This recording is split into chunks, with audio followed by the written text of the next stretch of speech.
اس دن university میں ہمارا پہلا دن تھا۔ تمام کلاس فیلوز اپنا اپنا تعارف کرا رہے تھے۔ اپنی باری پہ میں اٹھا اور بولا، سر میرا نام دائم علی شاہ ہے، یونیورسٹی میں پڑھنا میرا شوق تھا۔ سر ہم سندھ کے وڈیرے ہیں، ہماری سینکڑوں ایکڑ زمین ہے، مزاروں، خادموں اور حاریوں کی ایک فوج ہمارے گرد موجود رہتی ہے۔ سر ہمارے کتے بھی عام انسانوں سے زیادہ اچھی خوراک کھاتے ہیں، ہمارے مزارے ان کتوں کی دن رات خدمت کرتے ہیں، اگر مالک ان سے ناراض ہو جائے تو اسے انہی کتوں کے آگے ڈال دیا جاتا ہے اور پھر یہی کتے ان کو چیر پھاڑ دیتے ہیں، کیونکہ تمام کتوں کے آباء و اجداد بھیڑیے تھے۔ کلاس میں کچھ لوگوں نے قہقہے لگائے اور کچھ نے شیم شیم کے نعرے بھی لگائے۔ آخر میں وجیہہ نے اپنا تعارف کروایا، سر میرا نام وجیہہ ہے، سر میں امریکہ سے آئی ہوں، میرے ماں باپ کراچی ہی سے ہیں، میرے والد کی شدید خواہش تھی کہ میں اب مزید تعلیم پاکستان ہی سے حاصل کروں، پھر میں نے والد صاحب کی خواہش کے احترام میں یہاں داخلہ لیا۔ سر شاید یہاں کوئی بھی نہ جانتا ہو کہ دنیا میں سب سے زیادہ وائٹامنس باپ کی دعا میں ہوتے ہیں۔ پروفیسر باجوہ سمیت کلاس میں تمام لوگ حیرت زدہ ہو کر اسے دیکھنے لگے۔ سر میں تھوڑا سا وقت لینا چاہوں گی۔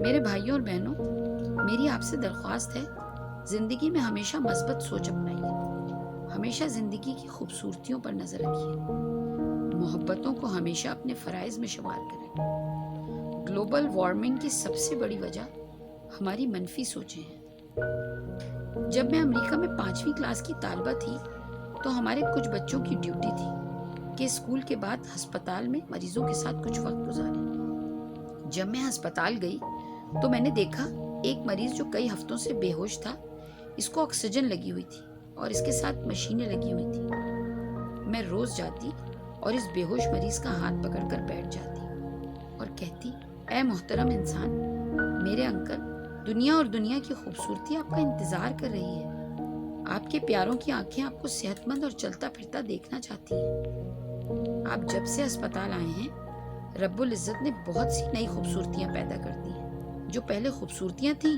ان کو اور بھی زیادہ دلکش بنا دیا ہے۔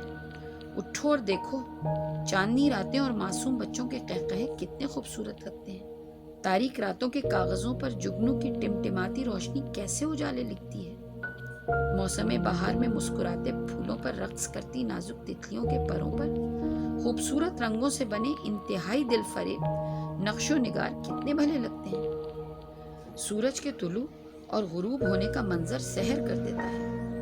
وقت سحر سبزے اور پھولوں کو چومتی موتیوں جیسی شبنم باد صبا سے سرگوشیاں کرتی کتنی بھلی معلوم ہوتی ہے۔ کوئل کی کوک انسان کو ٹرانس میں لے جاتی ہے اور وجد طاری کر دیتی ہے۔ اللہ کا ذکر کرتے پرندوں کی چہچہاہٹ سماعتوں کو کتنی بھلی لگتی ہے۔ اے فرشتے اٹھو اور فطرت کی خوبصورتیوں اور نعمتوں کو اپنے دامن میں سمیٹ کر اپنی روح کو مالا مال کر لو۔ رمجھم کے بعد آسمان کی بلندیوں پر مسکراتی قوس قزح کے شوخ رنگ وارفتگی پیدا کر دیتے ہیں۔ اٹھو اور ان خوبصورت رنگوں کے خزانوں سے روح کو سیراب کر لو۔ سر میں تقریباً 2 ماہ تک ہسپتال جاتی رہی اور اس بےہوش مریض کا ہاتھ پکڑ کر روزانہ کم و بیش یہی الفاظ دہراتی رہی۔ پھر میرے اسکول میں چھٹیاں ہو گئیں۔ چھٹیوں کے بعد جب میں اسکول گئی تو چھٹی کے بعد ہسپتال بھی گئی تو دیکھا وہ بیڈ خالی تھا۔ اس کے 2 ہی مطلب تھے، یا تو وہ مریض صحت یاب ہو کر گھر چلا گیا یا خدا نہ خواستہ سفر آخرت پر روانہ ہو چکا۔ لیکن مجھے کسی سے پوچھنے کی ہمت نہ ہوئی، کیونکہ اس مریض کی موت کا دکھ میرے لیے ناقابل برداشت ہوتا۔ کچھ سالوں کے بعد جب میں اپنے والدین کے ساتھ دوسرے شہر پہنچی تو میں یہ دیکھ کر حیران ہو گئی کہ وہی شخص ایک پیٹرول پمپ پر بیٹھا ہوا ہے۔ اسے دیکھ کر مجھے اتنی خوشی ہوئی کہ میں نے فرتے جذبات سے اس کا ہاتھ پکڑ لیا۔ بے اختیار میرے منہ سے نکلا، اے زندگی عطا کرنے والے، اے زندگی عطا کرنے والے، تیرا شکر ہے، تو نے اسے زندگی اور صحت سے نوازا۔ اس شخص نے حیرانی سے میری طرف دیکھا اور بولا، سوری بیٹا، میں نے آپ کو پہچانا نہیں۔ اوہ، میرے منہ سے نکلا، دراصل انکل، جب آپ ہسپتال میں بے ہوش تھے تو میں اسکول سے آپ کے پاس آتی تھی، پھر مجھے اسکول سے چھٹیاں ہو گئیں۔ چھٹیوں کے بعد جب میں دوبارہ گئی تو آپ وہاں نہیں تھے۔ اس کے بعد آج آپ کو دیکھ کر بہت خوشی ہو رہی ہے۔ میں روزانہ آپ کا ہاتھ پکڑ کر دنیا کی خوبصورتیوں کا ذکر کر کے آپ کو واپس لوٹ آنے کا کہتی تھی،